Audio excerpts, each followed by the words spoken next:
Lost in the waves, lost in the sand, lost in the sunset, holding your hand, lost in your eyes, what a beautiful view. It's no surprise I get lost in you.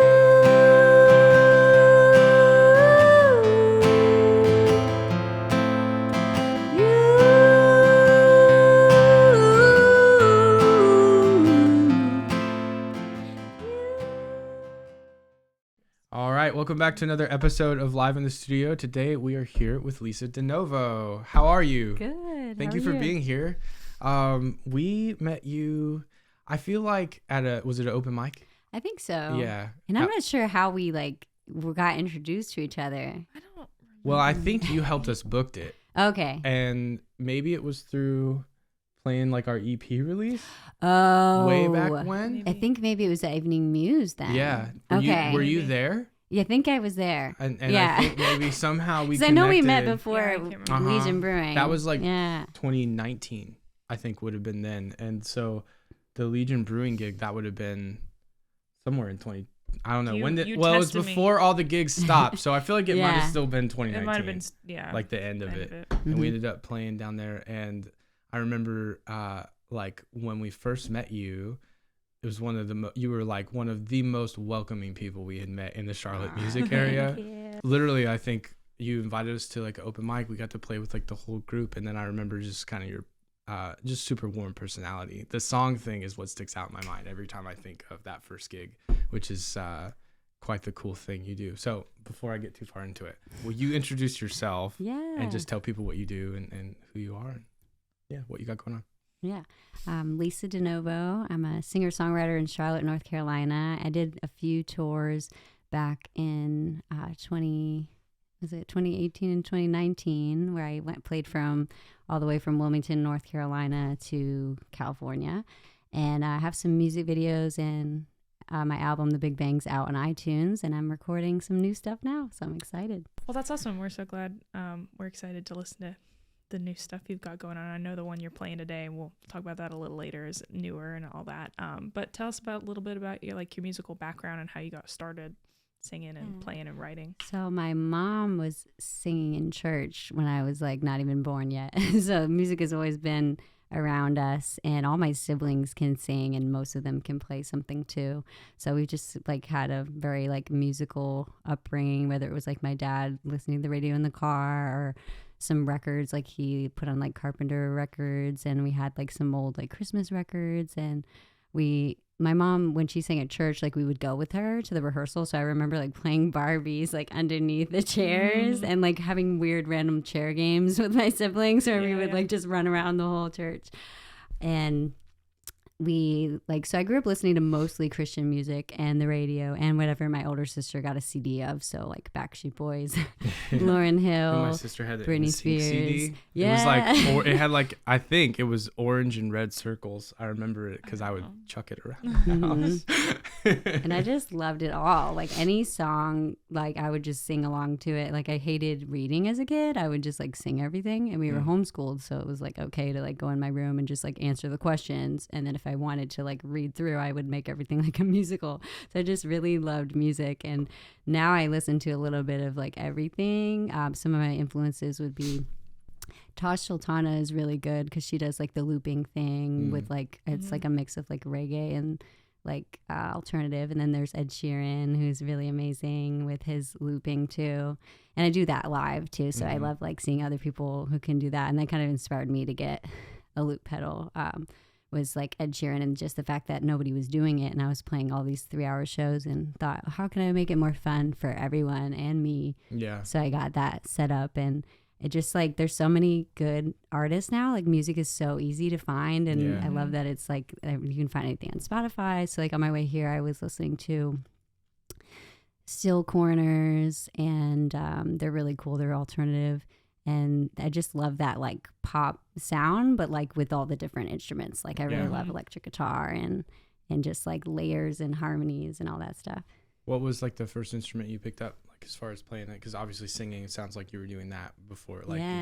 super young. But like playing guitar, or what was the first thing you did? So the first instrument I did was bass guitar, and it was in the youth band at my church. My brother taught me how to play it based on frets and numbers, and he'd be like, this song is 1, 4, 5, and then eventually I learned the names of what the frets I was pressing on were, and I eventually like eased into a little bit of guitar, but it wasn't until college that I found that like music was really my calling, because it was like the only thing I wanted to do. Yeah, I had that same kind of like, I recognized I got a job at 19 post mixing. It was church services, so I would like take like drums and vocals and resample the drums and tune the vocals and mix and like replay whatever people were messing up, or like anything like that, right? And I did that for like 30 hours a week for like 3 years, and it was just sort of one of those things that I got walked into, and I was like, this would bore the heck out of anybody. Like I just like it like gave me enough time working on it that I realized like this might be what I'm supposed to do, because I'm able to sit here and I haven't had the attention span for this kind of thing ever until that. And I think just kind of like recognizing school was not my thing. I didn't like school. I had a hard time focusing or caring about it at all. I was mostly just trying to figure out how to not be there. And then, but music was one of those things where before I knew it, I was putting 8 hours a day, 10 hours a day, like even just learning to play guitar, or learning this part or whatever. And I have never had anything else that I felt like I could do that much of. Have you? Like, is there anything, is like another hobby outside of music that you've ever been really into? When I was younger, it was art and drawing, specifically like sketching and like looking at something and then sketching it. And I want to get back into that now, because it's really good to like just kind of relax and create something. And music is great, but every once in a while you have to like take a little day off here and there. Yeah.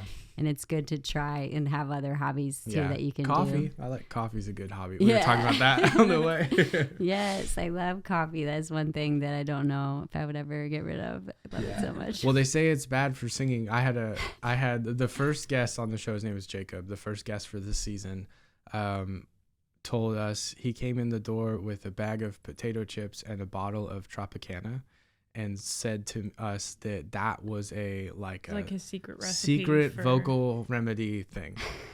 Now, okay, I'll show you a clip later. He sounded great, so if it works for you, do it, right? Like that, in that kind of way. I guess to a limit, but he sounded awesome, and I tried to see if I could get him to tell me that coffee was a somehow like a secret remedy for vocals. He said, it's no, not. It's terrible. It's for not.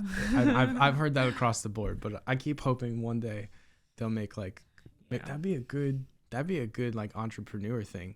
Some sort of, even if it's cold, like a coffee beverage that's like that good for your singers. voice. I think it's because it can be dehydrating and make you a little bit too jittery. But if you're somebody like me that's like pretty tired, like it kind of helps me. Like it wakes me up and makes me a little bit like more excited about it. And then if you drink a lot of water, it seems like that would help offset it a little bit. Now you play a lot of gigs. Yeah. Like how many gigs would you say you play in a year? Because I feel like it's the most out of everybody I know. It used to be like 200 a year. And now I've cut back to about like 100 to like 115 a year. That's usually like, because once you get to like spring and summer in Charlotte, you could literally play every day if you wanted to. And it's really broad. Like you could play a brewery, a winery, or you could travel and play at a dive bar somewhere, and then you can be like regional. It's like a lot of fun. So there's just so many things out there and so many opportunities. I feel like that people don't feel like there are. You know what I mean? Like there are a lot of people that don't think, like, that find it hard to gig, and like you are somebody that from what I can like has it on lock. Like how to book your entire year out if you want to. You know what I mean? Yeah, it's hard not to. So how, like, maybe for somebody who's, I guess, maybe younger or just getting into it, is there advice you could give for people like trying to get into booking gigs? Because you know how to do it very well. So the only class in college that I thought like was helpful was emailing, because it was very like, make your subject line professional, like make sure you're hitting every category that you need to hit and keep it all like formatted nicely. And that was like super helpful for me. And I also majored in communication, which helped me think about like when you talk to someone in person, what are the nonverbal cues that you're giving? And then what if you're talking to someone that's from a different, like has a different ethnicity than you, like are you making sure that you're not being offensive? Like there's so many things that you have to think about when you're talking to someone. And so that was like very helpful, like all together. So like if there's a way to like just kind of think about what you're saying before you say it sometimes. And then when you're doing an email, don't just like draft something up that's like a text, because the texting is different than emailing. You have to make sure that you're like using proper grammar, like you have a period at the end of your sentence, not too many exclamation points. So like being professional through email was one. And then another thing is in person, trying to be as professional as you can too, and then just using your personality. So sometimes you can be a little bit more laid back, and then just try to read like what they're giving you. Like, are they laid back, or are they more structural and they like want to book, like, I don't know, like are they very like crazy about how long your break is? Just like ask them the questions, because I think asking questions is really helpful to tell like, are you like doing what they want you to be doing? Because you are in a way working for them, even though you're still working for yourself. Yeah. Now, like when you first started, was it mostly email, or were you dropping by and saying, "Hi, my name is Lisa," you know, that kind of thing? So like a little bit of both for sure. I would probably send like 30 emails a day and get back like one response, like back in the day, and then like just going. And like the other thing I was gonna say is like be nice to everyone you meet, even if they're not nice to you, because like you're saying, like sometimes you meet people that like come off as so rude, or they're like just really not happy people in the music scene. And I think this is important to remember too, and this is kind of to your point, people go through a lot. And so like I've walked in like cold, and the people who are there have been there all day helping other different musicians, whatever. There's other situations that have gone throughout the day. So I've gone in and like I'm at like level 2, because I just arrived, and somebody else has already been dealing with stuff they shouldn't have had to, and they're like ready to be set off already. And it's just a little jarring when you first start, because it's all people who don't know each other or a lot of it, you know, at least at the beginning. That's how it's going to be. And I think those gigs that I was thinking about were definitely the early ones, for sure, that it was like, okay, like you're acclimating to like, I'm going into, and like people are trying to help, and we're all trying to work together to do this thing. And it's like, yeah, it's a long day. So yeah, be nice to everybody. That's the moral of it. Yep. Yeah, I feel like a lot of people, 30 emails a day, you'd get one response back. And like, how long do you think you did that for before you felt like, okay, like I can probably book pretty much, like I know all the places I would want to gig? Or like, was a year, 2 years? I would say it took about a year for Charlotte. But then once I thought, I play the places I like to play in Charlotte, I decided, I want to kind of branch out a little bit more. I want to play in Wilmington, and I want to play in South Carolina. So like I took what I learned from just booking in Charlotte and try to make it a little bit bigger. And I did say like in the email that I was based in Charlotte, like hoping they wouldn't care. And some places said no because I wasn't local. So I thought that was kind of weird. But now I think people are a little more open to booking traveling artists. It's more of a thing where like they can trust you a little bit. And especially if you are able to go to those places that you want to travel to play before you can book a show, that helps a little bit too. I entered a contest as a kid to open for an artist. I was playing guitar for somebody else, and we entered this contest doing like a cover or whatever, and we won the contest. Okay, so we won the number of votes. We were number 1. Number 2 was local, and it was in Georgia. And so we did not get to do it because we were from the Charlotte area, and they were like, we are worried about local poll, and like, you know, this person is based here, which means that more people are probably going to come to the gig. And so unfortunately we're not going to be able to do it. And I was like 17. I was pretty sad. That was a tough one, but I've experienced that. And then you also too. have to realize too, is like, you won't be everyone's cup of tea. So like you have to please them in a sense where like, if you're working for them, you want to make sure you're on time, you're taking your breaks as they like their musicians to take their breaks, but then also that you're like being true to yourself, and you're not like trying to be someone you're not, like just to play somewhere, you know? Yeah, our style is definitely, I don't think, an everywhere kind of gig. As far as like all the Rose stuff, we realized that like we're not, I would just say we're like, it's melancholy. Like, and so that's kind of one of those things about our music that we realized, like, okay, like anytime we booked like a background music gig or whatever, I was like, we got to throw some covers in there or something. Yeah, those were not, don't want to bring the vibes down. Anything that was like not because we don't play like true jazz, but it fits in nicely anywhere that's like kind of like blues bar, that kind Yeah. of thing. Like Yeah. that we could totally do. And so there was an element where But like the coffee shop sort of thing, sometimes I was like, it was not, we would This not is a play little weird, every but- song that we had available. We were Yeah, definitely like really careful about what we chose based on where we Mm-hmm. went, kind of thing. Have you had like a favorite gig throughout the years? Because I mean, that sounds like you've been gigging for how long? Like I think it was 2015. I think. So that's Like eight. eight That's like years. 8 years at over, probably we'll just say on average 100 or so a year, right? Like Mhm. probably more than that. So that's like 800 gigs. Wow. Have you that's a thought about lot. that before? Yeah, I never really did. That's awesome. That's a lot. That's like Yeah. that's like yeah. So do you have what are some of the So ones my that stick favorite out? Charlotte one I love is the Visualite. Like Okay, it's so yep. great, so fancy, and it just like really feels like you made it when you play there. Like it Yeah. doesn't matter like Yeah. what stage you are in your life. It's just a very like you reflect and you play Yeah. like your own songs, and you have people like you book the show with people you promote it like for months, Mm-hmm. probably like 3 months, and then it's just like a really big show. It's a lot of fun. I love that one. And then like for out of town, there's so many good ones. I'm trying to think. I don't know. I like them all. It's hard to pick. So I guess the Visualite is my favorite Yeah. for like venue. all together. Yeah. Yeah, we got to play. I don't know if that's the last time you played there, but we got to play there with you once. Technically, Yeah. we played. I played bass for Chelsea, and then Yeah, I you was came up and thinking did a about song. that in my mind while Yeah. I was talking Yeah, about it. that was fun. That was the first time I played there. I had been there before, like I had seen a show there, but I had not gotten to play Yeah. there yet, which was cool. I played bass, which is not the normal thing I play when I go out. Yeah. So it was like I was feeling really chill that day too. So it was a nice It is like really good. I didn't feel like some crazy amount of pressure or anything, It and we only sounded had so one song to good. do. Yeah. Thank you. Well, and the guy who, I don't know if he's playing bass for you or for one of the other artists, but he comes in with like this big bass rig, and He you're let me like, borrow can I it?" borrow that? He let me, and I was like a kid in a candy shop. It was so nice. It was like because I just have we have a nice Direct in, bass, but yeah. most of the time like I'm not gigging with it all the time. It was kind of is that the only gig I've gone out and played in Charlotte bass for? I think it is. Probably. It's literally the only time, and so I just don't have the gear to do it normally, and that was pretty. He was like, sure. That was a fun time for me. If you had a worst show that you've played, and you don't have to name the venue, but like an experience that was like not good, and was it funny I'm not good? trying to think. Well, we did. There was one. Okay, the only one that's coming to mind that like I didn't block out, I guess, is that when we did this like house show, and like I couldn't hear anything. Like Yeah. anything except for like horribleness. Like, because we were good. We knew what we're doing. Like, I was me and my band.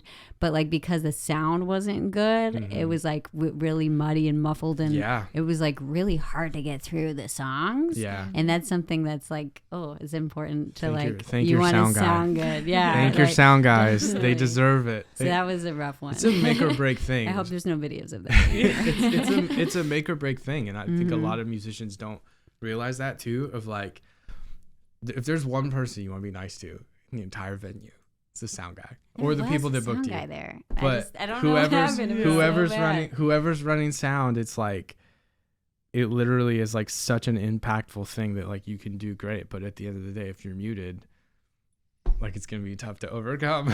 So Well, and even that's the same thing with like recording live stuff. Like you can feel like, oh, that was great.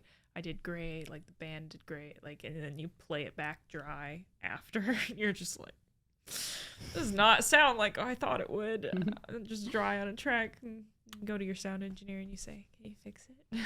how has Amazing. your live show developed over the years, like from when you started to now? Because I know like one of the things that I remember, and I started this off with it at the beginning, but the thing where you passed at the open mic, you passed a notepad around and you asked every person to write down one word, and it had to have like 20 words on it or more, and literally you just riff a whole song off that. Like, how did you get to the place where you're doing that? Because I can't imagine. You didn't do that on the first one, did you?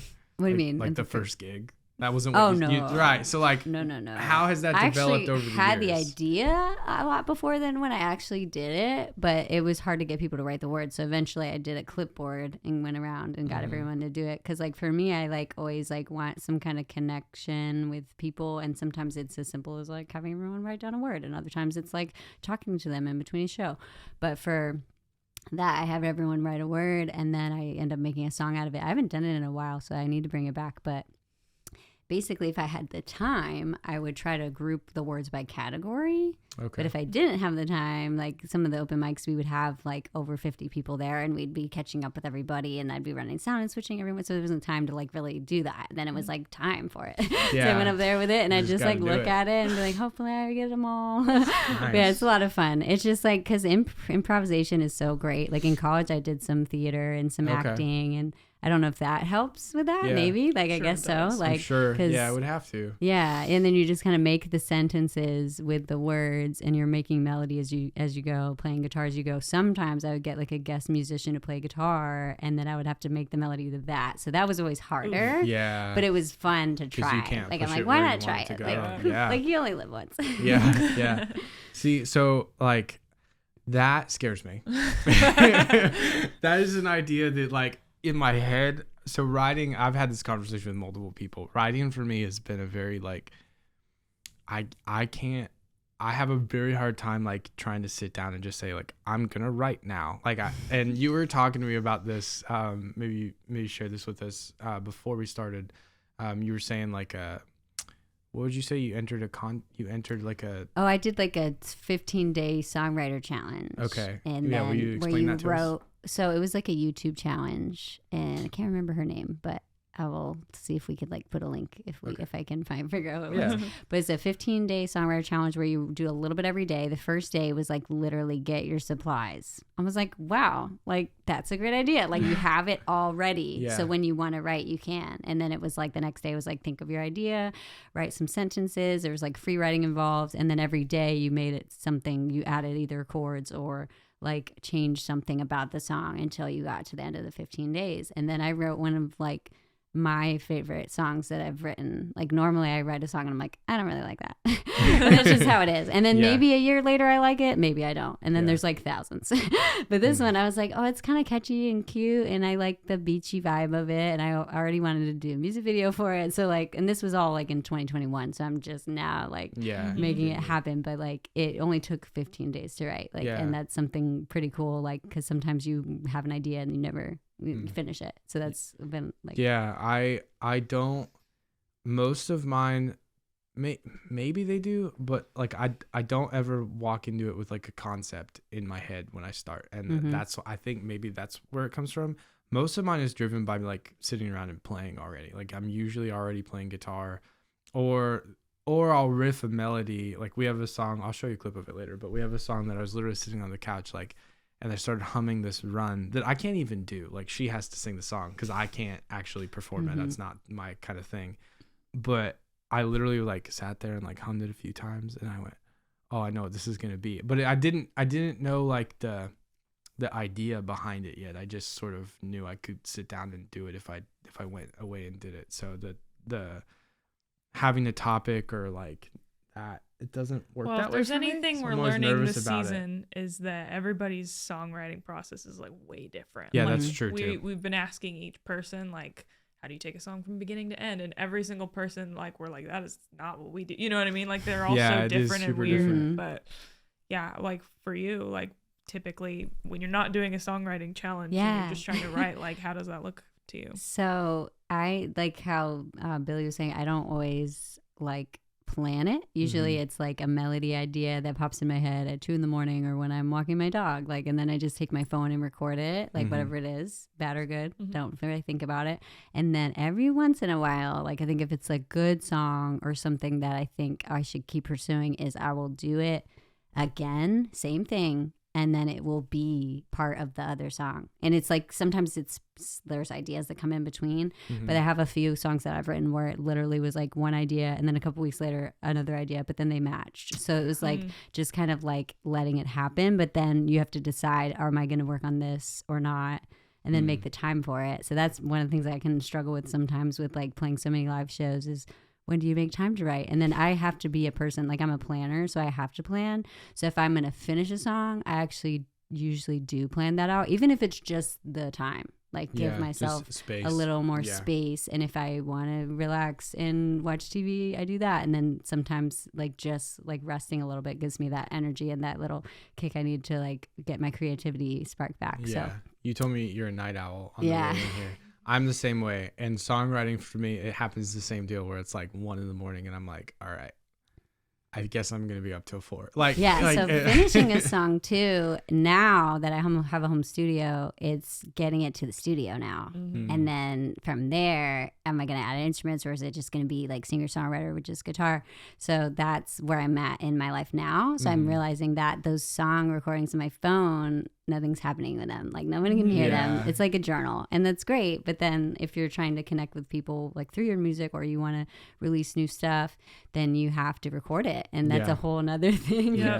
Yeah, it is like the modern musician does every job in the chain now if you're independent. Like that's what it means to be an independent artist is like you're responsible for either doing it yourself or figuring out how to get the help or whatever it is to write, release, record, market, promote, like all of it. It's all, and it's I think maybe, I don't know, do you have a part of that process you love more than the rest? Like, is songwriting your favorite? I got to imagine on some level it's gigging the amount you do it, right? Like, well, it's different because, like, I don't know, I really love both, so it's hard to pick. But I guess if I could write all day and then play twice a month, like that would be the new dream. Because before it was like I literally wanted to play like every single day, like, and that was just what brought me joy. But now I'm realizing that the shows are more of like temporary, and then recording is like forever. So then there's that, like, you think about your future and you have all these like song babies you want to give out to the world. So that's where I'm at now, is where I'm like kind of switching back into songwriting, kind of going back to where I started, where I didn't really have a lot of shows and I was doing open mic nights and trying out new songs. So I'm kind of like going back to that, but still playing like twice a week instead of like 4 or 5 days a week. Yeah, I definitely had a recognition mostly through, and we didn't do like not near how you've been able to do with your own like music and stuff, but like we hit a season where we were trying to gig pretty good. And for us it well, I'll just speak for myself. Like I realized like, man, I don't think I love this part of it. Like it's not bad, and I felt like most of the problem in it was me. I'd encounter difficult interactions or whatever, but like really I like realized like writing, recording, mixing, doing what I'm doing now is like really the part of it that I love. And I actually, one of the things I really love, I think maybe because I get so uncomfortable when I go out, is that I love being able to host people too. Like I find so much, I think, joy in getting to like welcome people into a space and like do everything we can do to help them succeed. Like that's something I really love, and so that's why we're doing what we're doing now. And gigging, I think I could probably, I don't know, if it was a few good ones, I could say like I don't know, 3 a year, 4 a year. Like I don't, not very many. Like I'm content, and you know I learned that. Yeah, I was typically like really easily affected by like whatever parameters were surrounding the gig. So like a couple of them we had over the summer were outside, so it's hot, and you're like, there's no one actually here like really paying attention to us, so we're just sweating and like trying to get through the set as quickly as possible. And then there were other ones where it was just like, you know, you park in a parking garage in Charlotte and you're hauling $3,000 worth of gear to go make like $50, and it's just like, why am I doing this right now? So gigging was not my favorite thing to do either, but I enjoyed like once you're there and you're in front of the mic and someone starts, like that part's good. It's the before and after for me that I always struggle, like the packing up and the setting. Yeah, certain ones I really love. Like I remember, like I actually have a text thread from one of them because the band that was playing with us, we were texting back and forth like about how much that night meant,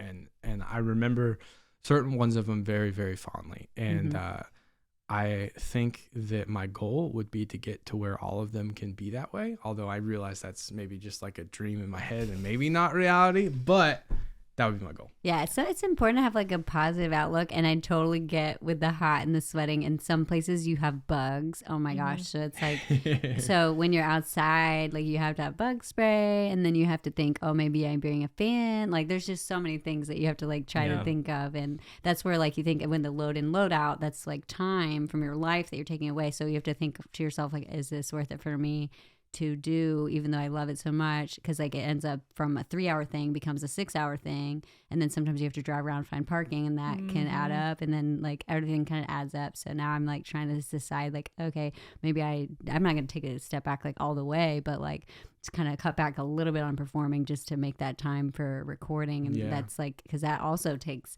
time and effort and brain energy to even like want to get in there and do it. Yeah. How is, we already asked you this before the show, but how's the EP going? You're working on one right now. Yeah. Yeah, it's good. It started back in 2020. I was doing this thing just kind of for myself. Like, I'm going to do like 10 days in the studio, like every day. I made it like 4 days. And I was like, okay, like maybe I don't do today. And then like I came back a couple of days later and did some more.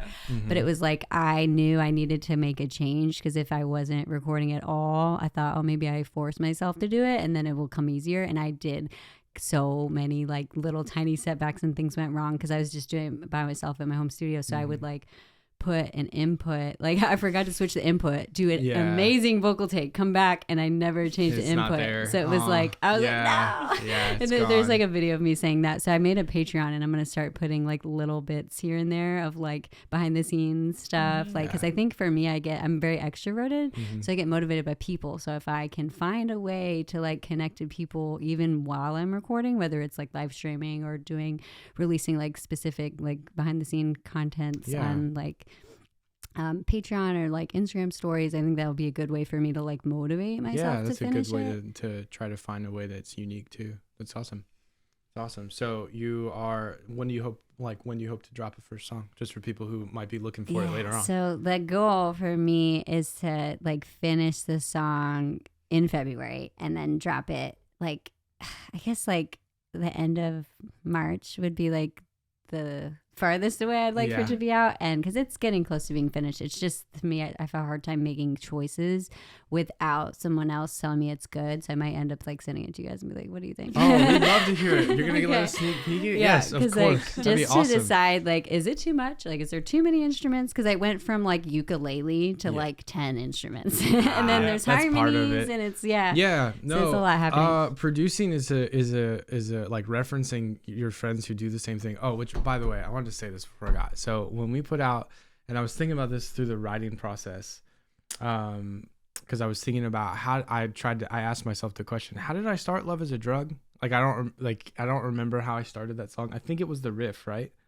I was sitting there playing the riff, and I wrote a lead line over top of it, and I think you filmed me playing it, and I wrote it off that. But when I put that song out, you sent me the most lovely message. It was so encouraging, and I wanted to say thank you. It meant a lot. Like I was walking, I think I was in church doing something, and I got this text message on my phone, and it was from you saying how much you loved it and how great you thought it was, and all the different things about it. I always think I'm bugging people when I like tell people like, yeah, really no, great. It made my day. I showed like 2 or 3 people. Like I showed my dad. I was like, look, and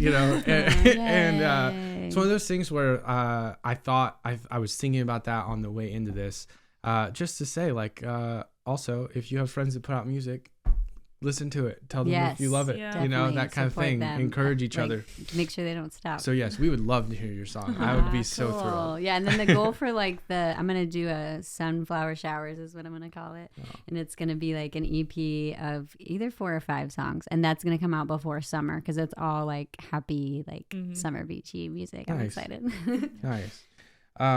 So what would you say is one of the biggest hurdles you've overcome, like as an artist? So many. Well, there's a few, but like one of them is like procrastination on like the things you really want to do. So if you want to be a gigging musician, like don't wait, like start saving up money and like get out there and do it and like make steps towards the big goal. And for me, the new big goal is like recording again and releasing like an EP and then another album. Like, so it's like kind of like, even if you have to sometimes force yourself to do it, like just because like a lot of times we have like inner arguments with ourselves, like I'll do it later, or something comes up, or you have to wash your dog, like random stuff like that. He just went outside and now he's all dirty, he's getting mud everywhere, so you do have to wash your dog, but you have to do what's important to you, and then like you have to also like connect with like your family and friends, like whenever you're feeling sad, and like be, I don't know, it's just like being more like making sure you're not procrastinating and then having those self-doubts. Like, so if you're not sure if a song is good, maybe if you really don't want to release it, maybe you send it to a friend and then maybe they say, oh, it's great. And then you have that affirmation of like, so basically like self-doubt and procrastination. Cause a lot of times like I would perform and then sometimes you overhear someone saying something bad about you. And then I didn't usually hear that, but sometimes I would hear stuff about people saying good things about me behind my back. Cause I would like, like listen, and someone told me that like, oh, Lisa's way more talented than she knows she is. And I was like, huh? Like, what? Like, so I guess I had so much self-doubt that I didn't think I could be touring and playing like all over the country, or maybe I shouldn't be recording because sometimes I'll sing a flat note, but it's like you have to get out of your head about it and just kind of like, don't wait, go for it. Yeah, my dad always, he always tells me like, don't let being afraid of something stop you from doing it. That was, what about you? What's a big hurdle for you to pass this one around? I mean, I can go first if you want time to think. I just like, which one do I pick? I know. So many. The hurdle for me, I think I'm someone, we were talking about this a little bit earlier too. I have so many hobbies. I like to draw, I like to paint, I like to sew, but I'm one of those like kind of ADHD people. When I'm not great at it immediately, I'm like, I'm suck, I'm terrible, I quit, I give it up. And I'm that way a lot of the time with music. Like something I've tried to start doing, because I edit these podcasts and I listen back and I have to hear what I'm saying. And in so many of them I say I'm bad at playing guitar. And I'm like, girl, you gotta stop. I would never look anybody in the eye and say, you suck at playing guitar. Like, why are you saying that to yourself? So like, that's something I'm trying to do now, is not like talk bad about me, but like also just like not give up immediately. Like a huge hurdle for me is like getting over that hump of like, don't give up yet. Like it's the same thing. We early on, when we were doing this stuff, we had such a hard time co-writing or like working on a song together, because like I couldn't get over the like, what if I sing something that is terrible and he hates it? What if the words sound dumb? The best songs we have are ones she would help me on. And for the record, every time she's like, she tries, it comes out great. Yeah. So I think the biggest hurdle, and I haven't overcome it, I'm in the process of trying to, but like is just not being like absolutely frozen in sort of like fear and indecision of like thinking you're just terrible at everything. So there's that. For me, it was like from the beginning obsessing over like the quality of the final product. That's a good one. And not wanting to being like, if I can't get it to this, then it's not going out into the world, and so like perfectionism and like. And I did that with everything. And one, it's like a double-edged sword for me. That's why that's what my motivator for learning to produce songs really well is. Like, that's what has driven me to learn and do it. But at the same time, there's stuff that's definitely good enough that I still won't put out. Like, but if you asked me, or if it was somebody else's, I would be like, that sounds great. Like, I will do a scratch track and then edit it as though it's a final vocal and then say, but we're going to redo it. And like come back and retrack it again. Even if I already... And nowadays we have like auto-tune and all these things like that we could be using. I know not what you joking. mean. I do the same thing. I'll show you one of the ones I'm going to show you. We're going to retrack all of it, because this is... Oh no. It's not that it's twofold. So it's good, but I also won't, for myself, I have a hard time calling it good enough. But like other people... I will be like, no, we don't even need to redo this. This scratch take is like great. We can use this. This should be the final. If anything, I don't think you could do it this good again. Like I'm good at seeing that for other people, but for me, I'm like, no, I feel like I could have done it. It's a scratch track. I can't. I could have done it better. Or like, so I guess for you, it would be like deadlines before yourself. Yes, it's committing to the deadline. Yeah, it's commitment to being like, okay, I told myself I was going to redo the vocal, either redo the vocal or put it out how it is. Like, just commit to that choice and do it, and not wanting to be like frustrated with. Vocally, I struggled really hard. So vocals is like the number one thing for me. Yeah. In terms of I I was really bad when I started. Like truly, I What? did maybe like 3 years of vocal coaching, and Wow. even after that, it probably took me another 3 years. Like it was like a 5 to 6 year process of trying to sing for me to get to where I felt like I could even put out a recording and like be like, oh, that sounds like a person who sings. Before that point, like I couldn't sing harmony when we started dating or when we got married. I learned harmony from her at 19, and I had been taking vocal lessons since 16 at that point. So like it was that long of a road. Some of your early recordings are some of my favorite. No, they're now. not. They're bad. They're really I love bad. them. They make my heart happy. They're embarrassing is what they You'll are. never, no one listening to this will ever hear them. But I They learned make me I happy. learned harmony because that's all she does when she drives around in the car. She never sings the melody. She's always singing I harmony love with something. harmonies. That's probably my favorite part of recording is like Yeah. recording the harmonies. So I literally was like, how do you do that? Like was like one of the first things. And then she was like, I just started trying. And I think I picked like 2 CDs and had her show me the harmony lines. Yeah. And I just would put those 2 CDs in my car. And then I was working third shift at Walmart at the same time. And if you know anything about that, they have 1 CD. And it just plays plays the same songs for like a year, and then they switch it. And so I started practicing to those 2 while I was stocking the pets department at Walmart, and that's how I learned harmony. And That's awesome. that hurdle of perfectionism though for me was a big one and even in recording it was sort of recognizing like if you won't put something out before you like you're never going to be the best, and if you let that stop you from putting something out, you won't get better. Like you gotta you have to push yourself to be like, okay, this is where I'm at today. And I think even in sharing your songs that you've written, that's a big thing too. It's like the songs I wrote, what we were talking about on the way in, like by the time a song comes out, it's something that happened to you like a year ago. And like that, there's like a disconnect there as an artist, but like that's where you were then. And so that's still okay. So let me ask you, we have what we call a branded question, which means we ask everybody the same question. But it's very like an all-encompassing thing for us. It's kind of sort of the heart behind the show in the first place, which is what does music mean to you and why is it important? So music for me feels like it's a best friend. So even when you don't think you have a best friend or there's something you don't even want to tell like a family member, you could always sing about it or write about it. And it's very therapeutic, and it's just always been there, like even when like your lowest point or your highest point. And it's really cool to be able to use that as an outlet to connect to people, or just something you can write for therapy to keep to yourself. And then sometimes it's the songs that you want to keep to yourself that you should share. So it's really interesting. You have like an inward battle about it sometimes, but it's just really like my favorite thing in the whole world. For me, it's therapy is like number one. I'm always journaling. It's basically a journal. I'll sit down to write a journal entry, and it's no joke. I have a few of these where I'll write like a paragraph of a journal entry, and then it's just a pause and it's a break, and there's a song that comes after it. Nice. And it literally is like, even if I want to write a journal entry, it's not naturally how I express it. Eventually it comes out in a song. Yeah. For me lately, it's been kind of like I'm not advocating trying to escape your life constantly, but it's been a sort of like healthy sort of escape.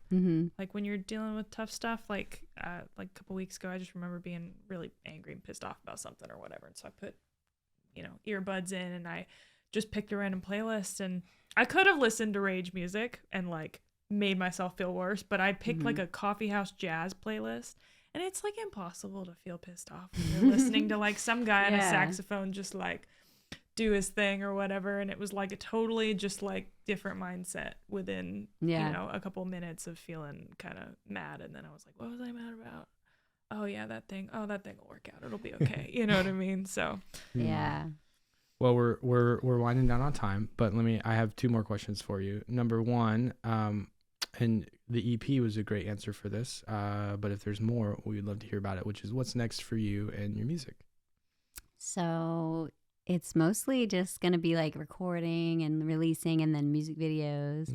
And then I have a duo with Jimmy Ski, and Hi, Jimmy. It's called Up Late. So you can check that out. We have our song Aim out right now. So the music video is on YouTube. So just type in Up Late Aim. So that's kind of like a little side project I've been doing that's like alternative pop and different sounds and more on like the electric guitar side of things. So I'm really excited about that.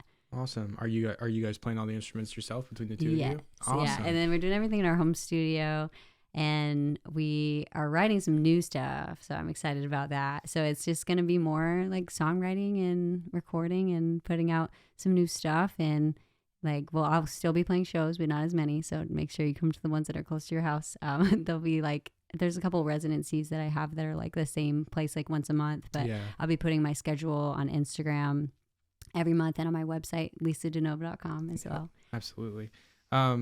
So last question, and we'll kind of wrap up with this, which is just, can you tell us about the song you're going to do today and the story behind it, whatever you feel comfortable sharing? So the song is called Lost in You, and it's about just kind of like being in love with someone and like kind of like it making like the beach and the person kind of like become one, because I really love the beach. And it also came from that songwriter challenge I was telling you about, where you write a song for 15 days. And then I ended up like rewriting like part of it a little bit after recording it in my phone. And February 1st, 2021, I had a finished version of the song. So that was like almost exactly 2 years ago. And now I'm finally in the stage of like finishing the last vocal tracks, and I'm going to re-record like the intro for the ukulele, and it's just like finally all coming together. Like it just took a little while to get there. Awesome. Well, so I'm really excited to play it. We're very excited to hear it. We're going to wrap it up here. Thank you so much for joining us. Before we do, can you shout out all your socials, whatever you want to shout out as far as Instagrams? I know you just said your website, but yeah, so all my music is on iTunes and Spotify and YouTube as well. There's some cover videos on YouTube. Just find me there at Lisa DENOVO, and you can go to my website, lisadenovo.com, for merch, and come see a show. All right, thank you so much for coming, Lisa. Without further ado, here is Lost in You by Lisa De Novo.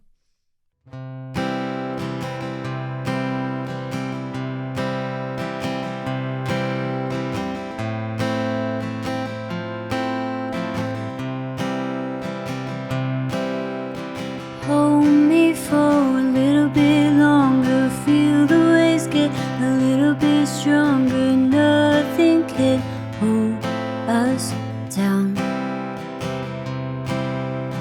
Watch the tide get a little bit higher. My body's cold, but my heart's on fire. Nothing can stop us now. When we're together, I lose my sense of time. Feels like forever since you've been mine. Lost in the waves, lost in the sand, lost in the sunset, holding your hand. Lost in your eyes, what a beautiful view. It's no surprise I get lost in you.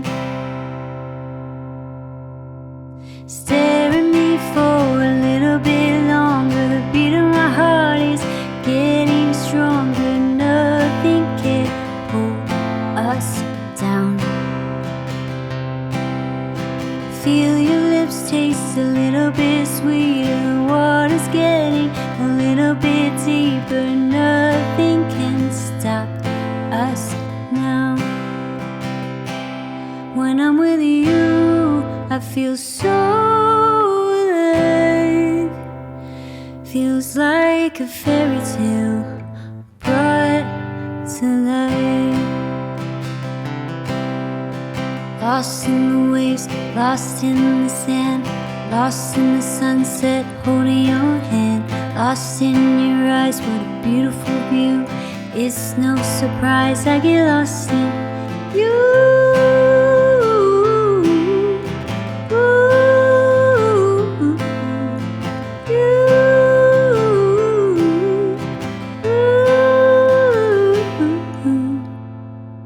Like you're a puzzle, and I just can't figure you out.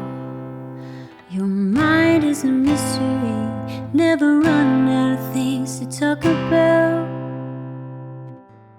In the blink of an eye, we could have taken a different route. It took me a while, but I have your body all mapped out. Lost in the waves, lost in the sand, lost in the sunset, holding your hand, lost in your eyes. What a beautiful view. It's no surprise I get lost in you.